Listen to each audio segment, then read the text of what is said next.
But I do want to introduce to you the two really, really fine presenters that we do have on this second panel entitled Providing for the Needs of Latino Students Who Are English Language Learners and also Students with Disabilities. And that's one of the things that we will be coming to talk about in this session is that intersection, where they intersect and where they don't, and where they undersect. The two speakers that we have this afternoon, our presenters are Alfredo Artiles, who comes to us from Arizona, where he's the Ryan C. Harris Memorial Endowed Professor of Special Education in the Mary Lou Fulton Teachers College, and Professor of Culture, Society, and Education in the School of Social Transformation. This is a very long title. He also co-directs the Equity Alliance at ASU and is also an affiliated faculty member in the School of Transborder Studies. So this is a very busy man. His interdisciplinary work examines the consequences of educational inequities related to the intersections of disability, race, social class, gender, and language. And his work has been published or reprinted in English, Spanish, French, Portuguese, and Hungarian. Now, I think that's cool. As somebody who loves languages and loves the notion of preserving them, that is really great. He co-edits the International Multilingual Research Journal and is co-editor of the book series Disability, Culture, and Equity that is published by Teachers College Press. In 2011, he was appointed to president of Obama's Advisory Commission on Educational Excellence for Hispanics, where Alfredo and I served together on this. Nancy Pericchini will be our other presenter, who brings a really rich conversation to this discussion today, because she is on the ground in the schools, working with principals, working with teachers, and being one of the illustrious graduates of the ED program here at UCLA. She is also the director of the Principal Leadership Institute and a longtime faculty member at UCLA Center X, where she prepares social justice educators to transform conditions in urban public schools. I've worked a bit with Nancy over the years in the PLI and know of her extraordinary dedication to the social justice aspects of that work. She specializes in teacher development, language acquisition, and bilingual education. And she has over 20 years of experience as an instructional leader with the Los Angeles Unified School District, where she served as a principal, an evaluator, and a professional development specialist. And now she is branching out and working with the schools in Shanghai, China. So she brings a broad perspective to the discussion today. So with that, I want to turn it over to our two presenters. And I will be the same hard-nosed person I have been all along, and because we do want to engage all of you. So we're going to be very to the point and reasonably brief with our comments so that we can bring all of you into the discussion. Thank you, Alfredo.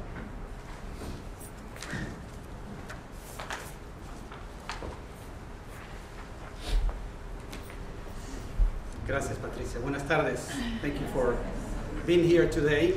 I want to thank the Chicano Research Center and the Law School for the kind invitation and the great effort that went into designing this event. I've been very impressed, and I look forward to continue to learn throughout the day and over time. What I would like to do today is to share with you some of the issues that are coming up as we look at this intersection between disability and language. It's not a new issue. It's been with us for a while. Paraphrasing Michael Cole, who said in a different context related to the role of culture in psychology, this issue of language and disability has a long history, a long past but a short history. It has a long past but a short history. And on the short history side, the scientific community really acknowledged the presence of this in the late 60s. In 1968, there was a famous article published by a professor from Vanderbilt University calling attention to the field about the presence of this problem, that too many students of color and language minority students were being placed in special education. And it was the first time that the field acknowledged this issue coming up in the data. Of course, that debate has been polarized over the years between, in a rather binary discussion, blaming either poverty of the kids or limitations in their language, or blaming it on the institution or the teachers, arguing that it's all a discriminatory aspect of it. And some people who are detractors of this debate even say, why do we even bother by this situation? A lot of these kids come from low-income backgrounds, and they actually need the supports of special education. And after all, special education embodies a number of rather desirable features. They have higher funding for students, they have individualized attention, they have lower teacher-student ratio, and so forth. So they argue, why is it that we even raise the question? It has not been an easy debate. The legislation, the federal legislation, has not paid attention to this until the early to mid-2000s, when IDEA included some information about the need for states to report placement patterns in special ed by race, socioeconomic status, and language. Two National Academy of Sciences panels were appointed in a 20-year period looking at this problem. That's a rather unprecedented issue, to have the National Academy appoint two panels of experts in a relatively short time to look at this issue. And the last one was published in 2002. We continue to debate despite the insightful reports from these two panels. And unfortunately, we don't see much progress in that sense, other than having the legislative requirement to have these reports. And I'm going to go back to this issue in a few minutes in terms of what's happening with those requirements. So that's the short history piece. And the long past is that we cannot acknowledge, following in the spirit of Laura's comments earlier this morning, we need to bring interdisciplinary attention to these issues. This is not a purely technical matter. This is not only about diagnosing accurately disabilities. It is indeed part of it, a significant one. But we have to remember also that when you look at the history of education, race, language, and class have been deeply entangled in the history of American education. From the early years of schooling in America, we have substantial numbers of students from immigrant backgrounds, from low-income backgrounds, from racial minority backgrounds, being placed and designated as having a disability, particularly in the area of intellectual disabilities, what we used to call mental retardation. We cannot, in fact, ignore this reality, that in the public consciousness of professionals, legislators, and etc., we have seen these two areas of difference, language, race, connected to disability in one way or another. Major movements, institutional efforts have been part of this history by, for example, having city ordinances prohibiting people with disabilities going to public places and regulating their movement in public spaces as people who were undesirable. They happen to be, many of them, people of color and people from low-income backgrounds. So somehow, as we engage with this discussion, we need to think about these two pieces, this long past and this short history, because somehow at the intersection of the two, we need to find sensible ways of framing the issue and then beginning to address it. The history of this research has been mostly concerned with race, particularly as it affects African Americans and Native Americans. They are the two most affected groups in the history of this problem. When you look at the data at the national level, Latinos and English language learners have not been seen as disproportionately placed. This has been made an argument to neglect this point at the national level. People say if it's not a national problem, we shouldn't be investing in providing support for research and policies. However, when we look at this problem at different levels of the system, you will see a picture, as in a minute, as I show data, that this is indeed a significant problem for English language learners now. So it's interesting to notice this trend that the discourse is moving from attention to race and disability to an emerging concern with language and disability in recent years. And of course, you cannot separate race from language as well. And what I would like to do is to think about the situation right now and what we see in terms of developing in the field of education, what I call this perfect storm. as we see the convergence of multiple policies, what I describe as this policy saturation, requirements to change the way in which we address language. As we know, California, Arizona, Massachusetts have already eliminated bilingual education. The way in which we see these movements, they represent a transformation in how we address notions of difference, and to some extent in the name of equity, in the name of increasing achievement. When you see No Child Left Behind trying to show outcome parity across different racial groups, as we see ways of preventing failure by enacting some of these policies, and also reducing, by looking at the IDEA requirements now, the disproportionality problem that has been with us for a good 45 years or so.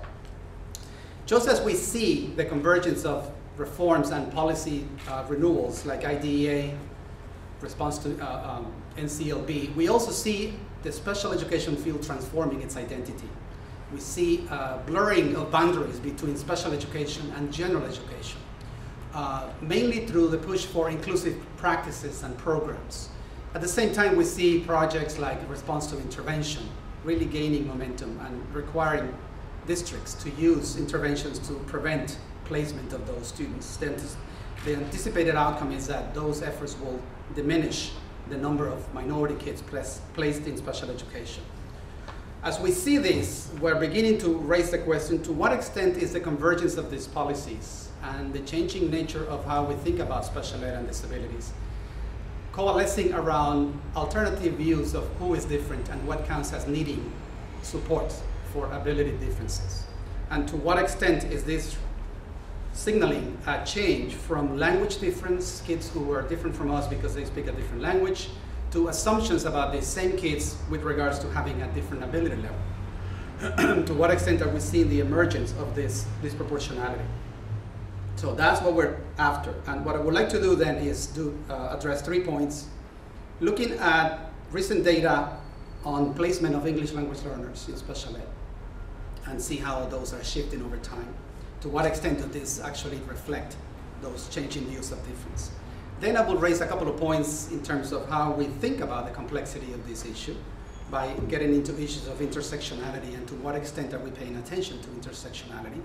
Historically, when it comes to addressing language and ability differences, we have been primarily concerned with intersections within the child, factors that connect to the identity of that individual, whether it's by race, language, class, or disability.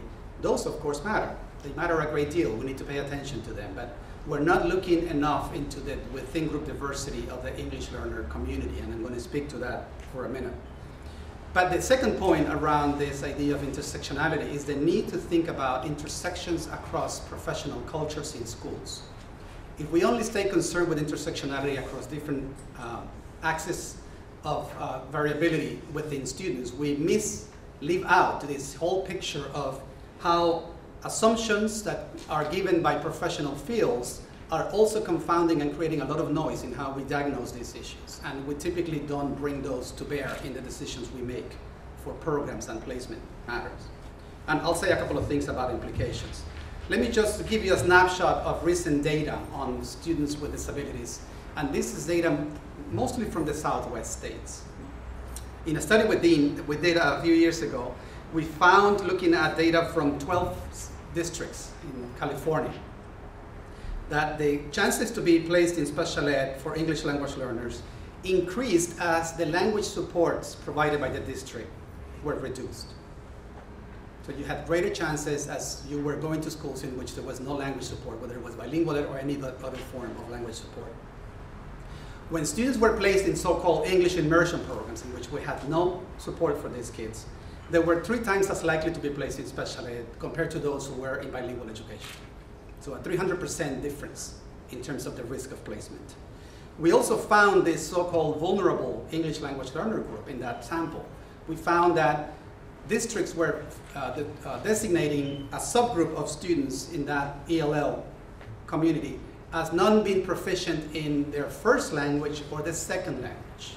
This is something that has been described as semilingualism in the linguistics field, and it has been debated for a good 25, 30 years. There are a number of theoretical and empirical arguments that I'm not going to get into But the point is that districts are, or were at that point a few years ago, 7 years ago or so, arguing that these are students who are in special ed because they are not proficient in either language. In another study done in California, also in middle schools, Shelton found that when you look at the different disability labels by proficiency level, there are 5 levels of language proficiency in California, as you know. Those who were towards the bottom of language proficiency were the most overrepresented in special education, in middle schools. We also found in the previous study I mentioned that it was in the high school years that we saw the greatest disproportionate representation of those English learners. If you see here, all the red boxes towards the left of the table are the ones with risk ratios of over 200% chance to be placed in special education, primarily in the categories of mental retardation or intellectual disabilities, other health impairments, and learning disabilities. There is also a recent dissertation done at LMU that show exactly the same pattern, and that dissertation was defended a few weeks ago. So the pattern holds over time currently so far. In a study done in New Mexico, Julia de Valenzuela found that even though students who are English language learners at the state level looked as if they had comparable chances to be placed in special ed that non-English language learners, when you broke it down by level of segregation and compared to their peers, English language learners had a higher probability to be placed in more segregated programs or classrooms than students who were not English language learners with the same disability. So if the argument was made that these students need special ed and that's why we put them in those programs, why is it that they are placed in more segregated settings compared to people who have the same disability but are not English language learners? This is indeed a troubling pattern. We found a similar finding in data that we reported on California. And that really speaks to this concern that it is not only a life-saving decision to place students with disabilities if you see this differential treatment of students. In Arizona, we have a similar problem with English language learners, and we found in a recent study that when you look at the indicators at the state level, English language learners are not really showing any red flags. They are pretty much comparable to non-English language learners. But then when you break down the data by disability, you have 2 disabilities here. The line represents learning disabilities, and the blue bars, what they call mild mental retardation, mild intellectual disabilities. This represents the percentage of districts in the state that show significant levels of disproportionate placement of English language learners. And you see that in the case of the line, which is learning disabilities, at least a quarter to 50% of districts in the states had significant levels of disproportionality for English language learners, even though the overall indicator for the state showed no problem whatsoever with this population. Almost half, or actually by 2006, half of the districts in the state were disproportionately placing English language learners in LD. By the same token, even though not at the same magnitude, placement of English learners in the state had at least between 15 to a quarter of the districts showing the same pattern of disproportionate placement of English language learners. So somehow this is somewhat of a silent problem that it doesn't show up on the macro indicators on the surface, but when you start looking at local context, by region, by district, by state, you see a dramatically different picture. A troubling finding we have, we've reported about California, is the association between school poverty level and risk for placement in special education. And here's what we found in 3 categories: learning disabilities, emotional behavioral disorders, EBD, and mild mental retardation or intellectual disabilities. You see a negative association between level of poverty of the school and chances to be placed in special education for English language learners. The higher the poverty level of the school, the lower the chance for these students to be placed in special education. If you are an English language learner in California and you attend an affluent school, your chances to be placed in LD will be substantially higher.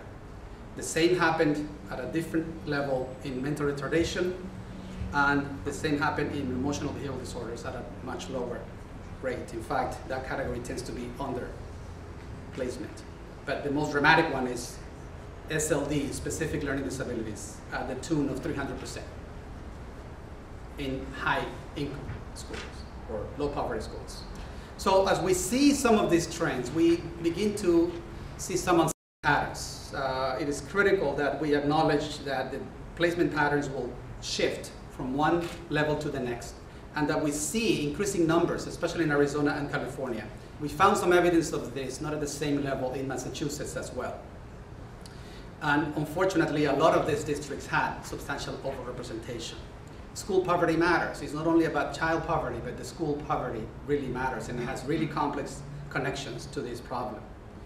Unfortunately, we have tended to look only at the characteristics of the children to make these decisions, but it is not clear yet, and the available evidence suggests that we don't do enough of a good job in terms of taking into account language differences and cultural differences when making these diagnostic decisions. We have already some evidence from Florida and California to that effect, and the issue of timing and when do you actually refer this. So my point is that we need to try to get out of this binary of deciding, is this a language issue that is affecting these students' achievement, or is it a true disability? That's definitely a major concern for practitioners and administrators, but we need to broaden the unit of analysis to understand better how academic performance is shaped in the experiences of these students. Particularly, this is confounded by the fact that IDEA has this exclusionary clause that says that you cannot diagnose a child if it's due to socioeconomic or language and cultural differences. So it's the assumption embedded in the law is almost like disability and language differences are orthogonal, so that you cannot put the two together, even though we see in practice is actually happening. What we need to remember also is that there is substantial within group diversity in the ELL community. We have, as you see, the labels we use in the studies is pretty much a broad category, English learners. But we're not paying attention to the incredible complexity that we see within this community. Typically, especially at the secondary level, we see at least 3 groups of English learners. One is the one that has been described as newly arrived with adequate schooling in their backgrounds. The second one is the newly arrived with rather limited and interrupted schooling. Those are the kids who are transnational, who move back and forth, who have not had good development of literacy in their first language, who have more complicated situations, and what has been called the long-term English learners, many of whom are born in the US, but after they continue to be needing language support, don't become proficient in English by traditional measures, and they stay in those language programs for a long, long time. There is no attention whatsoever to these 3 groups broken down this way in the research on disproportionate placement of these students.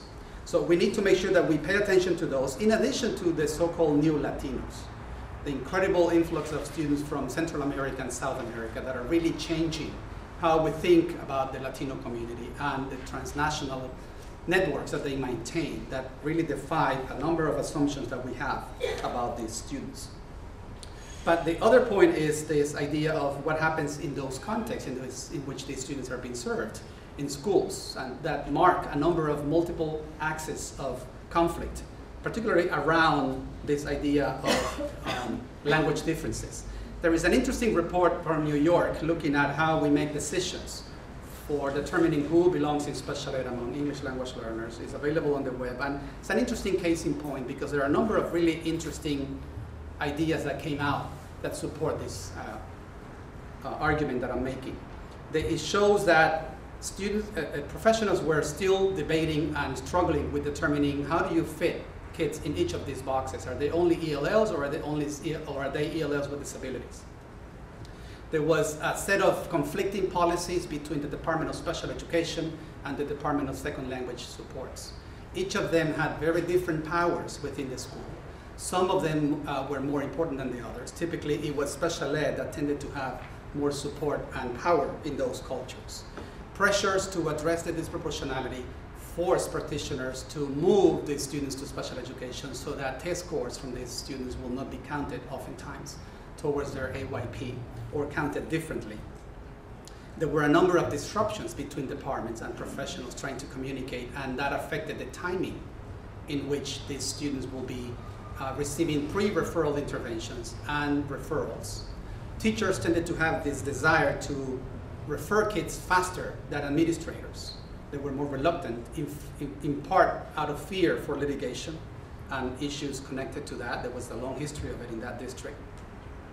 But also what happened is that teachers, for the most part, lack a good understanding of this notion of language and cultural differences connected to disabilities. And that's why they wanted to move all of these kids as fast as possible to diminish the variability represented in their classroom so they can meet the AYP requirements.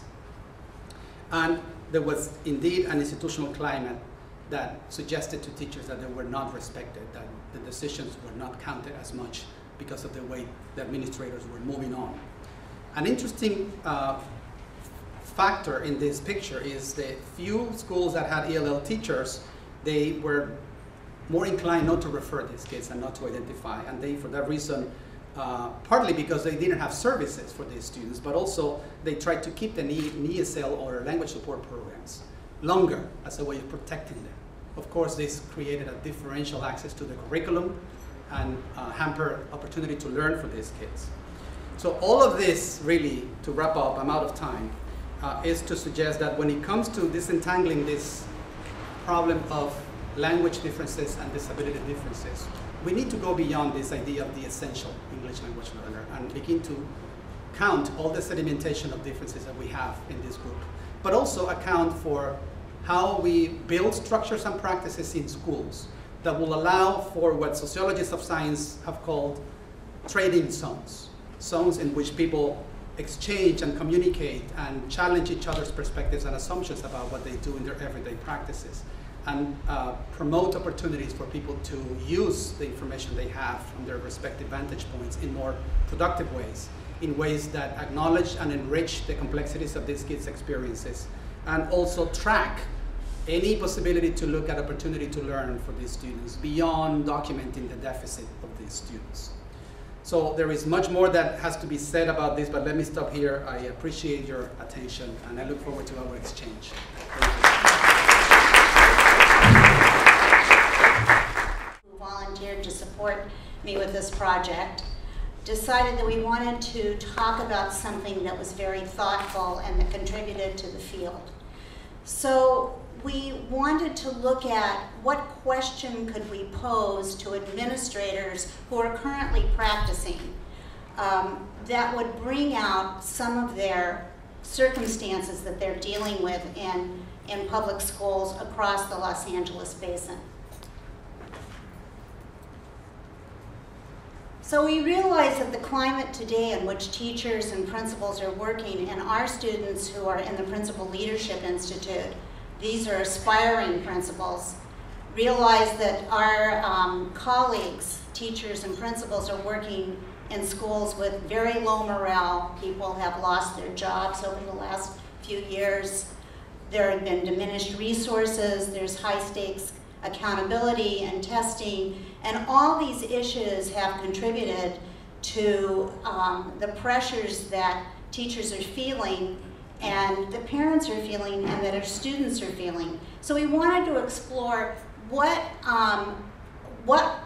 could we find out that we could use to challenge these issues, and what could we find out that would inform our program to prepare principals in a better way to go out and challenge marginalization in underserved schools. We live in Center X, which is a department in the School of Education that believes in the issues of social justice, which talk about the continual struggle that we must enact and take part in our schools.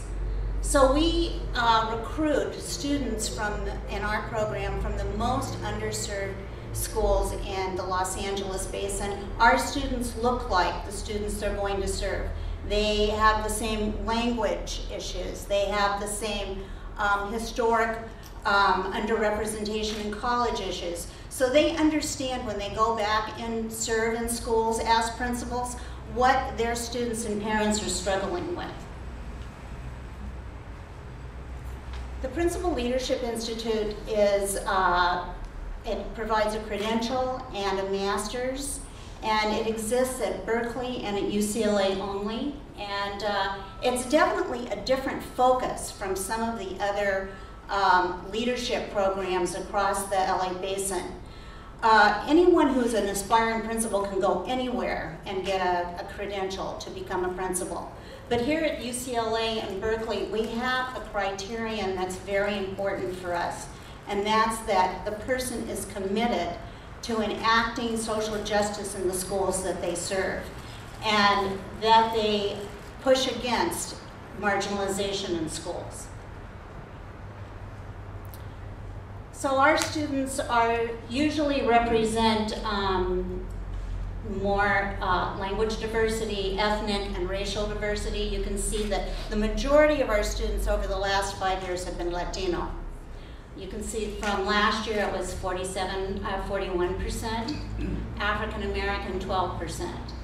And the communities in which they serve are high poverty, and this is from 2000 until last year. 89% of our graduates serve in high poverty schools.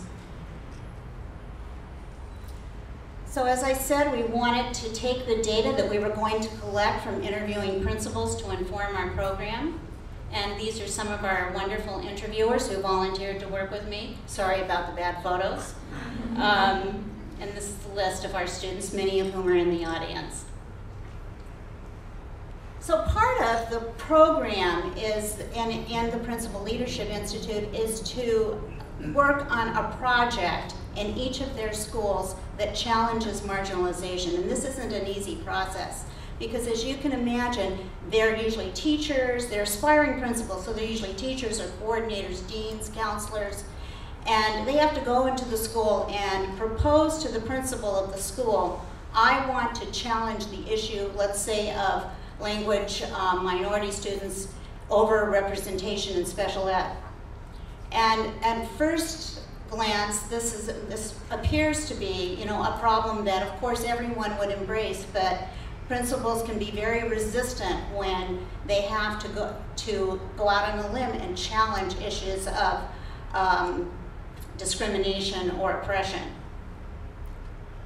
But our students do it faithfully. Each of our students who volunteered to work on this project with me happen to have language issues of their own, of his or her own.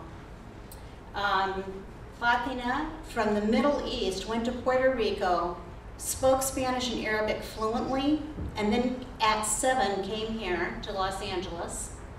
I think it's 6 or 7, and immediately was placed in special ed. And this person isn't my age, which this historically happened all the time. This person is 30 years old. So the second person, and the reason we like to do storytelling in PLI is because it relates to the students they're going to serve. There must be a connection to the students and families they're going to serve. Jessica talked about her father. She's a school psychologist today, multilingual, but her grandfather came here during the Mexican Revolution, and then was told he couldn't go to college because he spoke Spanish and was Mexican. Diana grew up in New Jersey and was the only non-white in her school except for her sister, and came out to California, got a credential, and through an emergency credential, which meant that you practice while you're being credentialed, while you're licensed. You have no previous education about how to become a teacher, and was given an English skills class, which meant an ESL class, English as a second language, and was told to teach English to students who did not speak English without any training, and just make it up as you go. Maria, who helped with this project, is a deaf and hard of hearing specialist, and she loved that population because of her father. Kishel, who I know is in the audience, came, she grew up in the Watts area and had rich home language, which was valued in school.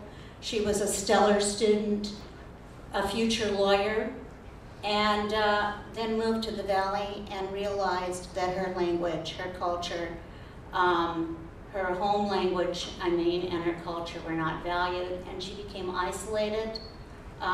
Kids made fun of her. Her teachers did nothing, which made her go into learning about the Academic English Mastery Program, which values African American language, and she is a national trainer today.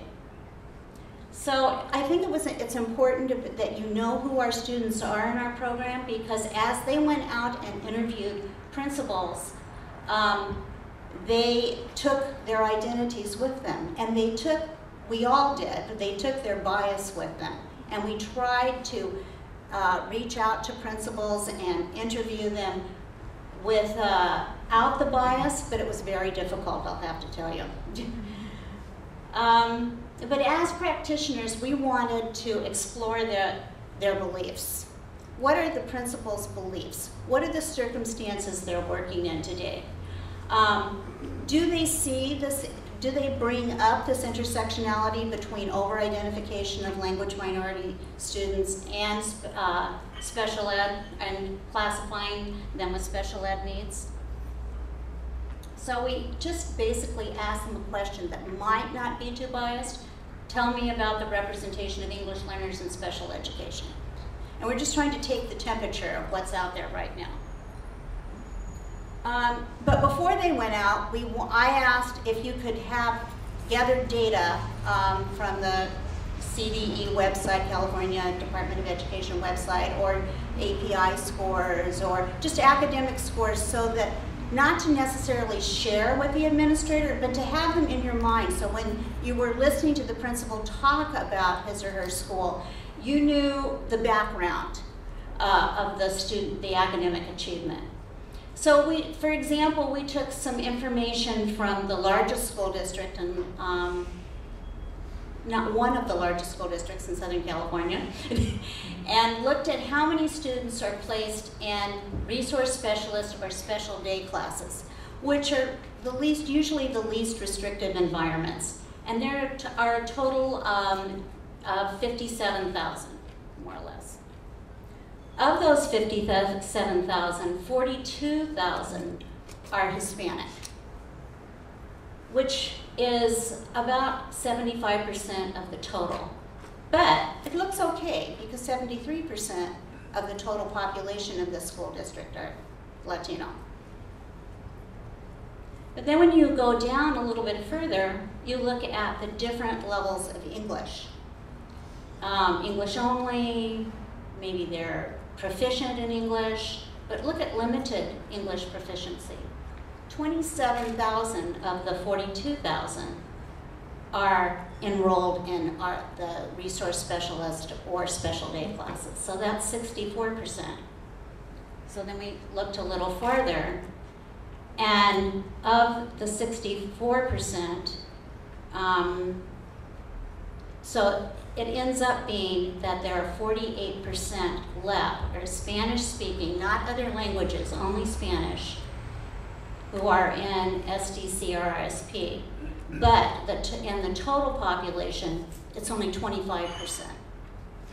So you can see that just basically just an overview of the data that is available to us from the district, that you can see the overrepresentation of limited English speakers in special ed. So our students took these data and held them in their minds, and they interviewed a couple of high school principals, some county office administrators, charters. We had one charter school, a couple of assistant principals, and a district level administrator for special ed. And here's what some of the statements that they made. And I just transcribed them. We all just transcribed them and put them out there for you to see. ELs are being represented accurately. They are not misdiagnosed.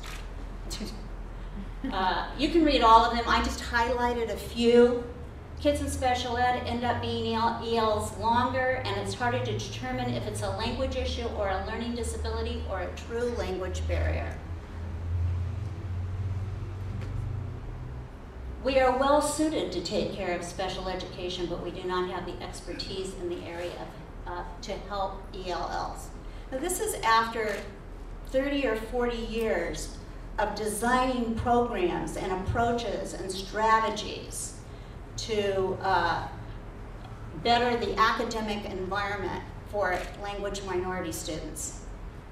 And I assume that you assume that they're speaking about only one language minority group, Spanish speakers, because they make the distinction later about other groups. It is hard to determine if it's a language issue or is it a gap in educational learning or academics, maybe just undereducated. EL development programs are constantly changing. The teachers haven't mastered the new programs. So there's a lot of blaming that's embedded in these quotes as well. Media never look at the complexity in a predominantly affluent area where the district has few minorities. The EL students are over. One principal mentioned the importance of culturally relevant teaching, which we, one person out of 8, one comment, which from the Principal Leadership Institute and our students' perspective is one of the best ways to deal with culture and language and diversity in schools. One administrator spoke of the benefits of bilingual dual immersion education. Another belief that we hold to is the power of dual immersion programs and bilingual programs and never losing that connection to the culture and history of each student. One administrator spoke of that. High stakes testing drives higher special ed placements. Current systems and approaches are not implemented to meet the needs of ELs with special needs. And it was brought up over and over again that our teachers are not prepared to deal with the student population. And this is another repeated refrain from 40 years. So I'm not going to go into these. But also, besides being depressed by what we found out, part of our motto in PLI is to have hope. I always remember Cornel West's quote, and it got me all through graduate school, is that I am not optimistic, but I have hope. Is that we take the information we found in these interviews and apply them to our program, because our future leaders and principals from our program are going to go out and they're doing differently. They are enacting a different kind of education than what you just saw in from the quotes. So we thought we do a good job of theory in our program. We have wonderful professors who participate in our program, like Patricia Gandra, but we don't do such a good job, I think, of gathering the tools that we need to practice in schools. And so I think this, put greater pressure on us to be more efficient and more productive in that way. So thank you.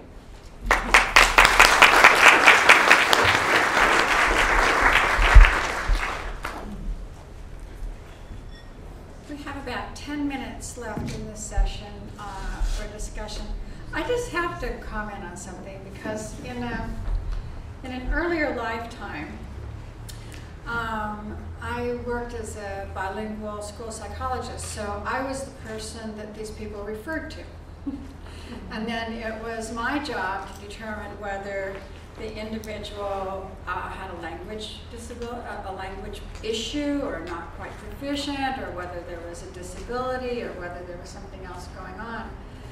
And that experience informs me a lot when I look at data and how students are placed and the percentages and this kind of thing. And it always makes me a little skeptical about the data, because I know that as a bilingual psychologist, I didn't necessarily make the decision if somebody was going to be placed in special ed or in some kind of language program based on what the test score said.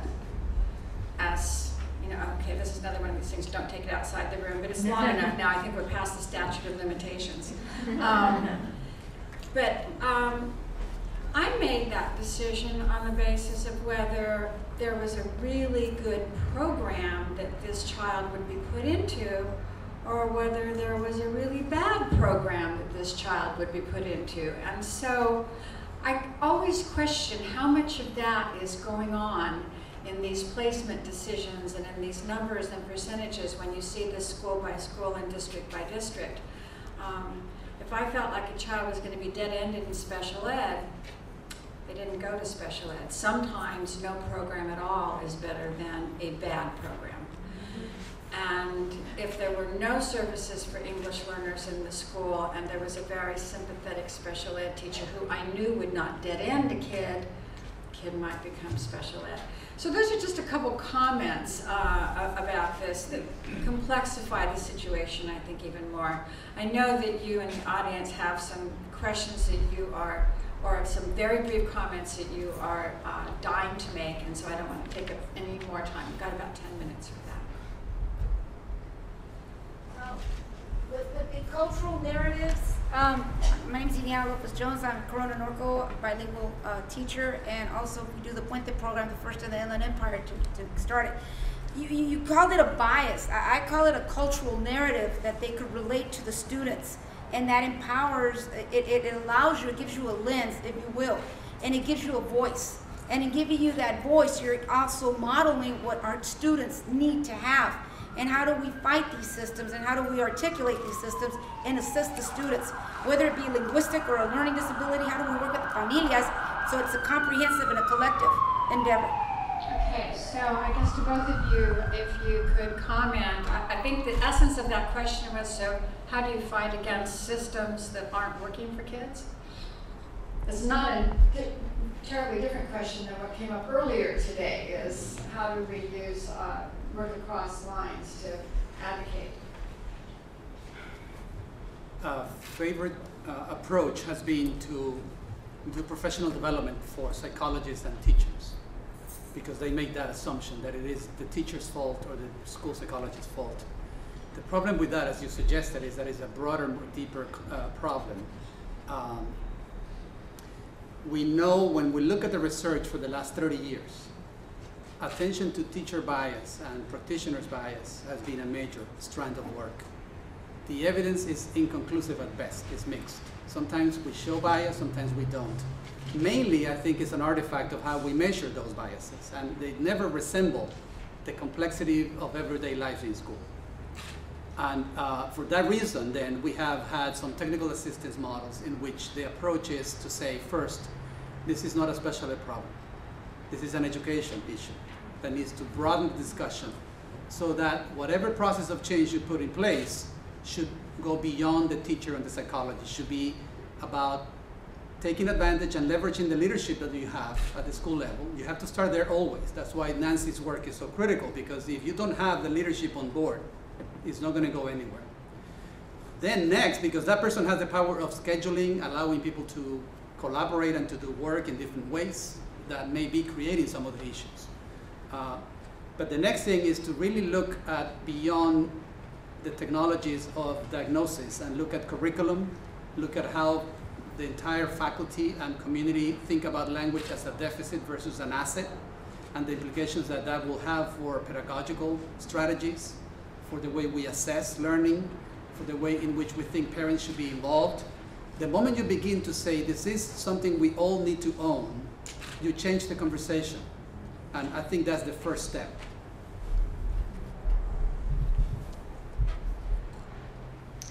I really loved that you used the word voice and that you brought out how important the cultural narratives are. And that's why we started with those before we did the work, or maybe we did it after we did the work, but we shared our stories. I think modeling that, as you mentioned, is so important for leaders to go out and to implement that practice in schools, because it opens up, first of all, I think it supports democracy. And it opens up the opportunity for every single teacher and student and parent to share experiences. And in sharing those experiences, there are commonalities. So I have practiced that, and I believe in that, and I think that's one of the ways to challenge inequity.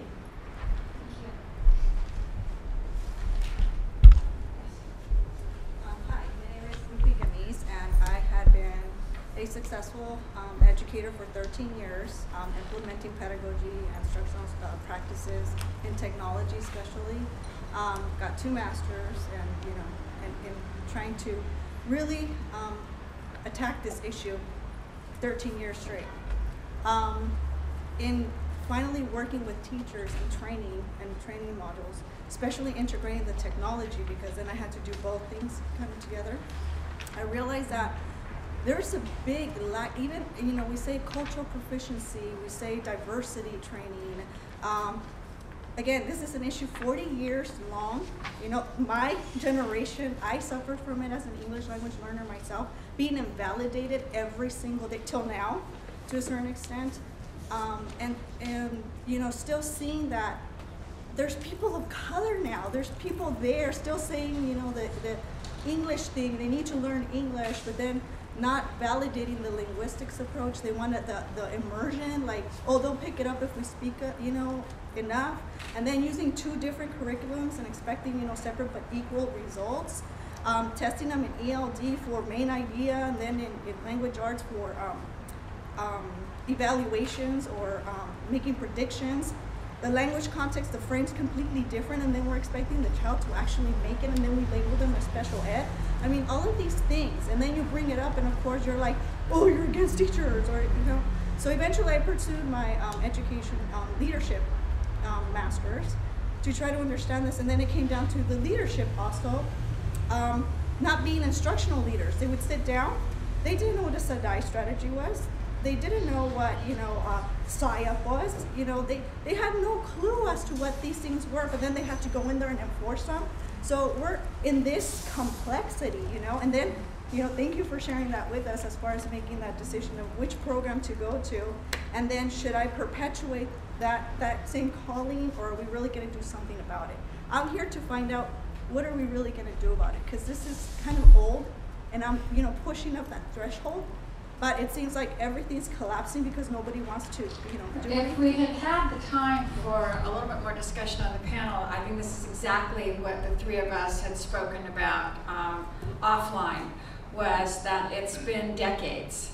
And why is it that decades later, this is not a new issue, why is it that we find ourselves in school districts with 75% Latino kids, half of whom at least are English learners, and we still have not made much progress? Maybe a 30-second response to that from the panel. And the system is putting more pressure to tackle it, because now states are required to report disproportionality levels. Now, this has had a perverse consequence, because what states are doing, the government didn't say this is the threshold that you need to use to determine if there is disproportionality. So that is left up to the state and the districts, and because of that, the threshold has been increased. So you never reach this proportionality level. So some states are requiring that a student is 500 times more likely than their peers to count as disproportionate. They will never get to that. So the system is channeling those students to special ed as a way of alleviating the requirement for achievement and moving all of those kids who are not performing. And you have this legitimate way of addressing this. What we have learned in the technical assistance we've done over the years at the national level and at the regional level is that the best way to enter into this is at the district level, to work with superintendents who can in turn have the decision power to change structures and demands and requirements. It's not only about equipping teachers with new knowledge, it's not only about techniques, it's about reconfiguring the way the school day is organized, how you think about the curriculum and make decisions. School psychologists are big gatekeepers. They have a lot of power. Patricia had exercised that power when she was practicing the field, but when we see the research, they are the ones, they have a lot of power in deciding who gets diagnosed, the same as counselors.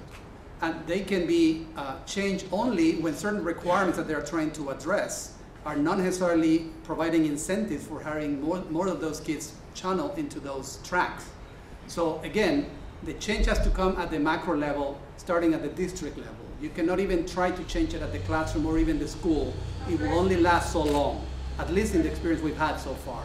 The next thing is to find opportunities to sustain that effort and create networks of districts and leaders, not only in the city, across states, and provide the support over time to maintain communication flows, to have people visit each other's sites, to learn from those mistakes. It's an ongoing process of engaging with that work, because we will never reach an ideal status, unfortunately, but at least you can have a system in place that will provide a feedback loop.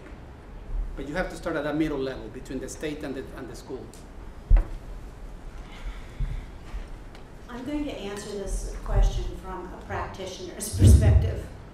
And it's my experience in the last 40 years that it's still about belief systems, that we continually reproduce the same kinds of structures and policies and programs that are very effective in keeping our historically underserved students at the bottom. And I think as a leader, the school leader is incredibly important in this process. He or she must challenge that, must. And I see it, it's been validated for me, this belief system that I've seen enacted over the last 40 years by working globally. Because in other countries, the same things happen. The same oppressed group who has historically been oppressed also has the same kinds of achievement issues. And so Alfredo's latest article that he sent me last night also talks about these deficit beliefs that we continually perpetuate in our school systems, which definitely start from the top. And I think as we're wrapping up, I just simply have to say a couple words about this. Because it seems to me we spend a lot of time worrying about how we're classifying students in, how we're classifying students out, whether kids go into this program.